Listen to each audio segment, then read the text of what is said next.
Proton पूरे ब्रह्मांड में सबसे तेज चलते हैं। इनकी गति 3 लाख किलोमीटर प्रति सेकंड होती है, यानी 1 सेकंड में यह पृथ्वी को 7 बार घूम सकते हैं।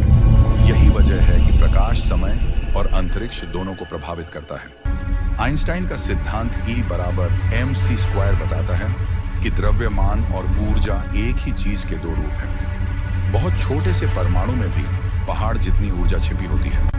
इसी सिद्धांत ने परमाणु तकनीक की नींव रखी। दुनिया की सबसे सटीक घड़ी है परमाणु घड़ी। यह घड़ी परमाणुओं की कंपन को माप कर चलती है। 1 लाख साल में भी इसमें सिर्फ 1 सेकंड का अंतर आता है। GPS प्रणाली और वैज्ञानिक शोध इसी पर निर्भर करते हैं। MRI मशीन हमारे शरीर के परमाणुओं की प्रतिक्रिया पढ़कर अंदर की तस्वीर बनाती है।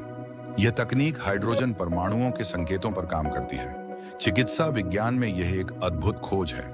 बिग बैंग के तुरंत बाद सबसे पहले इलेक्ट्रॉन और प्रोटॉन बने थे। इन्हीं छोटे कणों ने मिलकर पहला परमाणु बनाया, यानी पूरा ब्रह्मांड परमाणुओं से ही शुरू हुआ था। ब्रह्मांड की शुरुआत एक विशाल ऊर्जा विस्फोट से हुई, जिसे हम बिग बैंग कहते हैं। इसी विस्फोट से तारे, ग्रह, आकाश गंगाएं और अंततः जीवन के तत्व बने। परमाणु कैसे बने? सबसे पहले प्रोटॉन और इलेक्ट्रॉन जुड़े, फिर न्यूट्रॉन, और धीरे धीरे बन गए पहले परमाणु।